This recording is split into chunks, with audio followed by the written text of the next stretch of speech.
In case of F minus, तो उसकी basicity बढ़ जाती है. You remember this order for that. Now एक और इसके अंदर एग्जाम्पल लेते हैं.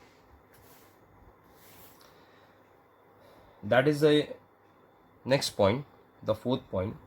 फॉर सेम न्यूक्लियोफिलिक सेंटर, मतलब एक ही जगह से इलेक्ट्रॉन डोनेट होने वाला है, the basicity increases but the nucleophilicity decreases as the size of nucleophile approaches the subset increases. मतलब ये स्टेरिक फैक्टर की बात हो रही है.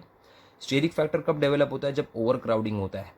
मतलब कोई भी जगह पे इजीली अटैक करना बहुत डिफिकल्ट होता है, बिकॉज वो मॉलिक्यूल बहुत सारे हैवी मॉलिक्यूल से सराउंड होता है. फॉर एग्जाम्पल अगर मैं एक बेसिसिटी ऑर्डर बना रहा हूँ, देख लेना मॉलिक्यूल का, that is CH3O minus, then you have CH3 twice CHO minus, okay, then you have CH3 thrice methyl thrice CO minus. तो इसमें बेसिसिटी ऑर्डर है ना ऐसा जाएगा लाइक दिस. मतलब जितना ज़्यादा आप अल्काइल ग्रुप बढ़ाओगे उतना ज़्यादा बेसिक नेचर बढ़ेगा. बट अगर यही कंपाउंड में मुझे न्यूक्लियोफिलिसिटी ऑर्डर चाहिए तो न्यूक्लियोफिलिसिटी ऑर्डर पूरा रिवर्स हो जाएगा. क्यों इसका ऐसा रिवर्स हो रहा है? Let us try to understand why nucleophilicity order is getting reverse. Because बराबर देखो, न्यूक्लियोफाइल एक ऐसा स्पीशी है, ठीक है, जिसपे इलेक्ट्रोफाइल अटैक करेगा, इलेक्ट्रॉन लविंग स्पीशी. अब फॉर एग्जांपल मैंने यहाँ पर लिया है MEO माइनस और मैं कंपेयर कर रहा हूँ किससे? इस मॉलिक्यूल से, CO माइनस से कंपेयर कर रहा हूँ. तो yeah in this case if you see properly, यहाँ पर आ जाएगा एक Me, yeah there is an Me, yeah there is a methyl group, और ये हम लोग ने CO माइनस. क्लियर? अब यहाँ पर अगर बराबर देखोगे तो यहाँ पर ऑक्सीजन के सराउंडिंग में हेवियर ग्रुप्स है. तो अगर किसी H+ को इसको अप्रोच करना है तो अप्रोच करना बहुत डिफिकल्ट हो जाएगा because of presence of these group. और देखा जाए तो इसका एक्चुअल स्ट्रक्चर जो है वो sp3 में आएगा. sp3 में आने के लिए अगर H+ को अटैक करना है तो वो ये साइड से नहीं आ सकता, ये साइड से नहीं आ सकता, ये साइड से नहीं आ सकता. उसके पास एक ही साइड बच रही अटैक करने के लिए, टू OH माइनस, क्योंकि यहाँ पर आपका H+ इलेक्ट्रोफाइल है, ये आपका न्यूक्लियोफाइल है. तो अगर इलेक्ट्रोफाइल को न्यूक्लियोफाइल पे, न्यूक्लियोफिलिक सेंटर मतलब ये माइनस सेंटर पे अटैक करना है तो सिर्फ एक ही साइड से वो अटैक कर सकता है, वो भी स्टेरिकली हिंडर्ड होगा. क्यों? बिकॉज हेवियर ग्रुप उसको सराउंड कर रहे हैं, तो ये सब साइड से उसकी एंट्री बंद है. This factor is called as steric hindrance. और अगर यही इलेक्ट्रोफाइल को या E+ को अटैक करना है इस सेंटर पे, न्यूक्लियोफिलिक सेंटर पे, तो बहुत इजी है, एक ही मिथाइल ग्रुप है, वो कहीं से भी आके अटैक कर सकता है इन अ वेरी इजी मैनर.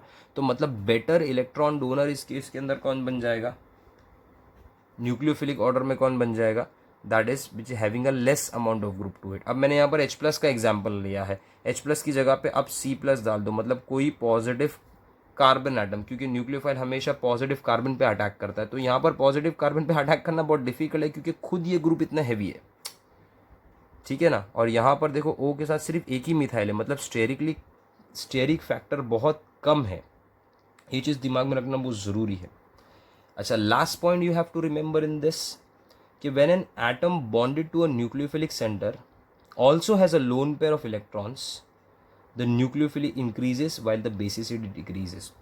मतलब अगर मैंने एक एटम लिया है A, वो बॉन्ड है न्यूक्लियोफाइल से, ठीक है, और उसी A पर भी इलेक्ट्रॉन पेयर है, A पर भी इलेक्ट्रॉन पेयर है. तो इस केस में न्यूक्लियोफिलिसिटी जो होती है कंपाउंड की वो बढ़ जाती है और बेसिसिटी जो होती है वो कम हो जाती है. फॉर एग्जाम्पल HOO माइनस, ये है एक पेरोक्साइड आयन, ठीक है. पेरोक्साइड आयन के बराबर देखोगे तो ये आपका डोनर न्यूक्लियोफिलिक सेंटर हो गया जहाँ से ये डोनेट करने वाला है, और उसके साथ में जो एटम अटैच है O, उस पर भी लोन पेयर है. तो इसका मतलब क्या हो गया कि अगर मैं इसको कंपेयर करूं OH माइनस से, तो OH माइनस में O डोनर है, यहाँ पर भी O डोनर है, तो ये न्यूक्लियोफिलिक सेंटर हो गया. बट इसके साथ में H अटैच है और इसके साथ में O अटैच है जिसपे ऑलरेडी लोन पेयर है. तो अगर मैं न्यूक्लियोफिलिक ऑर्डर बनाऊंगा तो उसमें ये ज़्यादा स्ट्रॉन्ग न्यूक्लियोफाइल होगा एज कम्पेयर टू दिस. और अगर मैं बेसिसिटी ऑर्डर बनाऊंगा तो बेसिसिटी ऑर्डर में ये कम बेसिक हो जाएगा peroxide as compare to what OH minus, वो स्ट्रॉन्ग बेस रहेगा. तो याद रखने का. अब एक और एक एग्जाम्पल देता हूँ. For example NH2 hydrazine, NH2 hydrazine. देखो ये सपोज यहाँ से ये इलेक्ट्रॉन डोनेट करने वाला, मतलब ये आपका न्यूक्लियोफिलिक सेंटर है, न्यूक्लियोफिलिक सेंटर के साथ एक नाइट्रोजन अटैच जिसमें ऑलरेडी लोन पेयर है। अच्छा अमोनिया, अमोनिया भी लोन पेयर डोनेट करता है, तो ये भी आपका न्यूक्लियोफिलिक सेंटर है, बट इसके साथ कौन अटैच है, हाइड्रोजन, जिसपे कोई लोन पेयर नहीं होता। तो इस केस में इसका न्यूक्लियोफिलिसिटी ज़्यादा होगा, और अगर बेसिसिटी कंपेयर करोगे तो NH2 हाइड्राजीन का बेसिसिटी किससे कम हो जाएगा, अमोनिया से। क्लियर है। तो ये सारे फैक्टर थे about electrophile and nucleophile. Thank you guys.